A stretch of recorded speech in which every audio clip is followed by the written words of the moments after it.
up and starts a fight, and then I think it serves her right. I know the one that he likes best, and that's her. I think it's not a bad idea to pay for school. I'm going to work in Woolworths. I just walk around and see what I can find. I think I'll be a coach driver.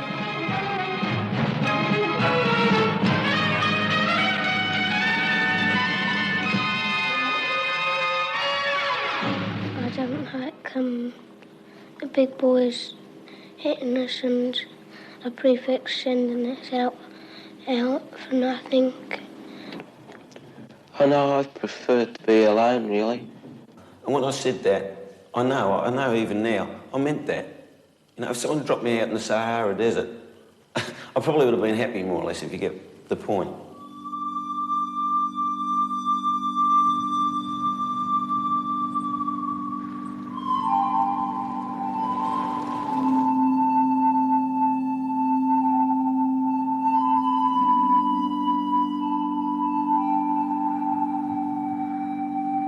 Say you had a wife, say you had to eat what they cooked you, and say I don't like greens, well I don't, and say she said you have to eat what you give, so I don't like greens, say she gives me greens, and that's it. I find it hard to express emotion most of the time, although I'm getting on top of that more than happy, you know. I mean, just a simple thing to say to sort of Susan, you know, I love you, something like that. I mean, I can tell you about it, but I really haven't been able to say it freely to Sue, you know. Did he propose to you? Yeah, it was strange. We went off and bought the engagement ring first. And then I said to him, you haven't really proposed to me. As you can gather, he's sort of very shy. What was it that you fell in love with? What is it about him? His helplessness, I suppose. It was the motherly instinct in me to pick him up and cuddle him. And he's also very good looking, I think, but he doesn't agree with me. And in the summer, he's got this cute little bum in shorts.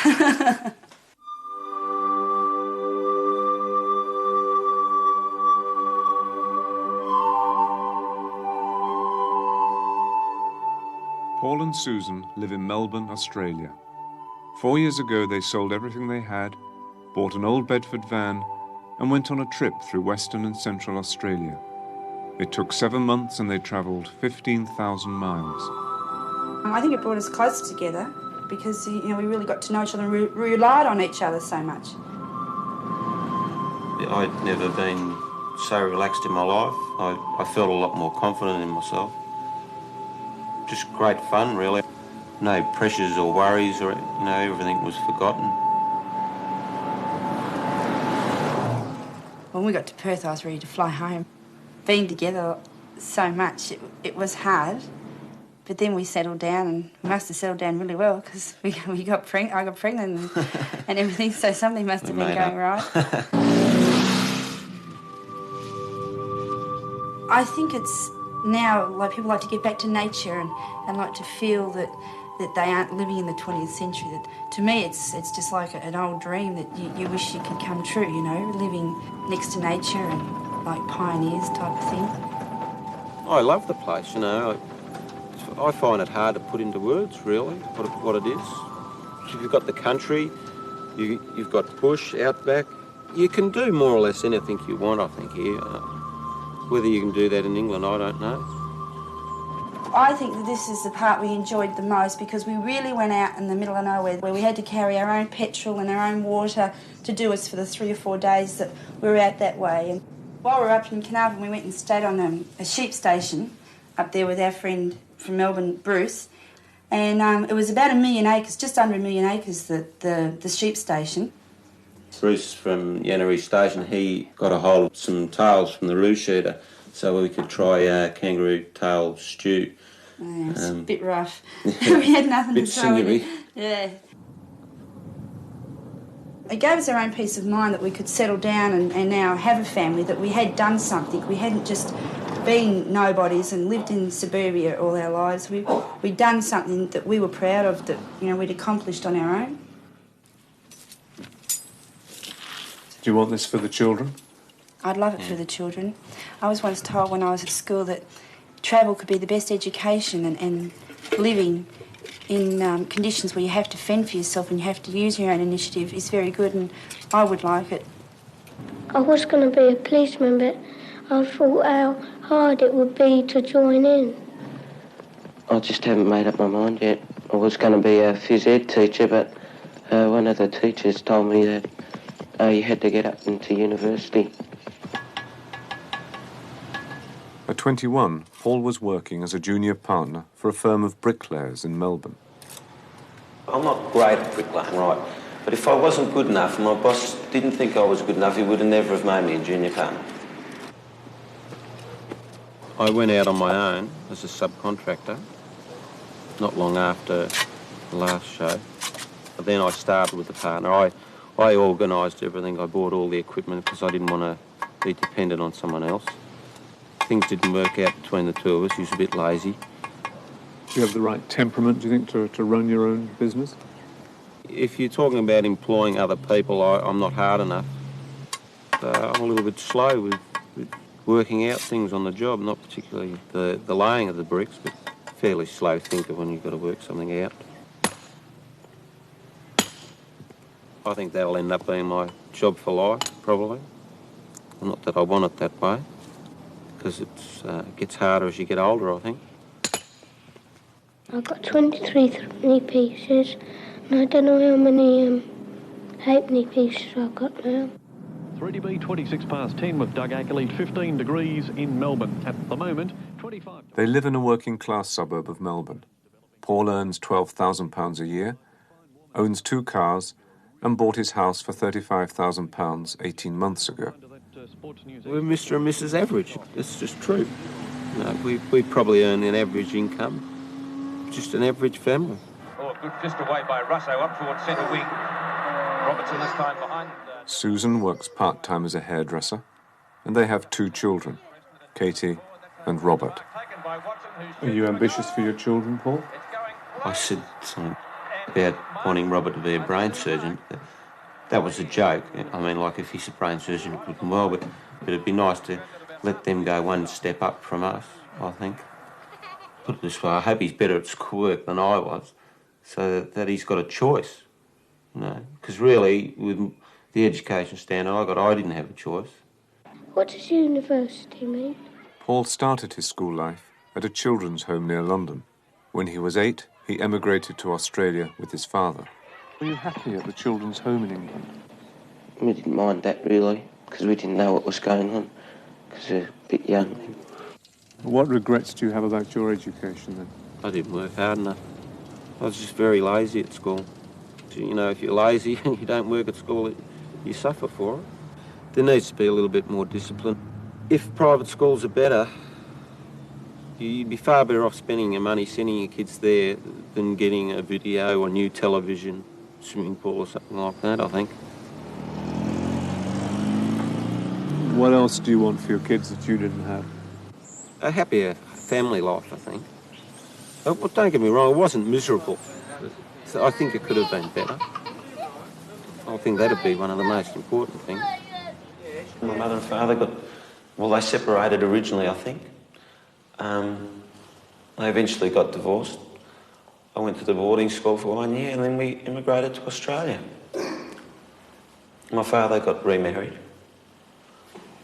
And how did you get on with your stepmother? Pretty well, but like I said before, I mean, I'm not just not close, I'm not really close to my father either. Is that the biggest job really? Want some of these? Do you have any regrets about the fact that you weren't closer to him when you were younger? Yeah, I suppose it's all wasted time in a way, I suppose. I mean, he was always there, you know, I could always talk to him, but it was different. We were sort of distant friends. I mean, we always got along fairly well. We didn't see much of each other. Say hi to Pop. Say hello to Pop. Here's Granddad. Hey! Here's Granddad. He said, actually, to his wife Barbara that he missed out on his own children. He's not going to miss out on these. Divorce was something new to me until I grew up and knew what the meaning of it all really was. There was no divorces in our family. I think of what Paul's been through. I mean, Paul doesn't say it's very bad, but I wouldn't like that for my children. It does worry me, you know, because it happens so much these days. Only time will tell what happens. Divorcing your wife, what does it get you? It messes up your own life, messes up your kids' life, your wife's life. I don't think half the people that get divorced even think about it properly. What mark has it left on you, the fact that you were brought up within a bad marriage? The only thing I can say that I think might have come from that is just my lack of confidence and being able to show my feelings, really, I suppose. He is down on himself. He has this excuse where he says, I'm only a bricklayer, it's got nothing to do with me. I don't know why it is. I get really frustrated with him. I want to wring his neck sometimes when he does it. But he's getting better. So do you feel there's any conflict ahead if Sue wants a job and a career? What's come up so far since we've been married, we've handled that. Really, I think Susan probably be the best one to be a businesswoman. I stay at home, you know. I have to push him out the house. Sometimes I think he needs a bit of extra male companionship because being a bricklayer, he only works with one fellow and we don't have a social life with work type of thing. Well, he doesn't because he's only just one person as well as himself. And his basketball, I think he really enjoys it, but he doesn't really let on how much he enjoys it. I suppose you could see me now when I was 7 in a way. Like, I think it was pretty obvious I wasn't going to be a doctor. You seem such a sad little boy. That's me, though. Well, no, I was pretty, long face, sort of thing. I was like that sometimes out here too. I was always getting knocked about that. I don't like greens, well, I don't. The first show I saw was at 21. And when I saw him at 7, I just wanted to cry. He seemed so pathetic. I suppose I don't know, it's hard to say. It really made me go to jelly inside, you know, to see him like that. And do you think it's true that we can see the man in the 7-year-old boy? Yeah, yes it is, because in that he was a very gentle and not gentle, caring person. Yeah, he's always cared about other people and always been able to work his way, try to give an explanation for saying something he doesn't really want to do, you know, like what if I didn't like to eat my greens and all that sort of thing. I mean, he's always still does that, the what if, and then well, he doesn't really want to do that, so he's trying to talk himself out of it. Yeah. Does he eat greens now? He loves them. He loves them. He loves them. What do you remember of England? It seemed to be raining all the time. I wouldn't stake my life on it. But we've got a lot more than what we would have in England from what other people tell us. But there again, when it comes to work, I don't sit down on my backside. I'll go and chase it. So it's hard to say. But I'd say, like, in general, I've probably done better here than what I would have there.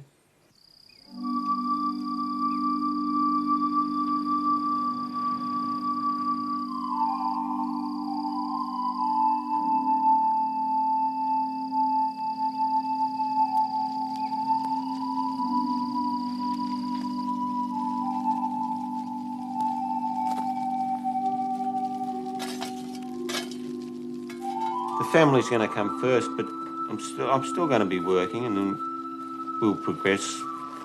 I'd love Paul to build me a house, and I know that he'd be happy once he's done it. Something like he's got his children, and then to build his own home, it really would be the icing on the cake for both of us.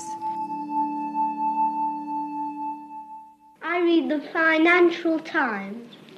I read the Observer and the Times. What do you like about it?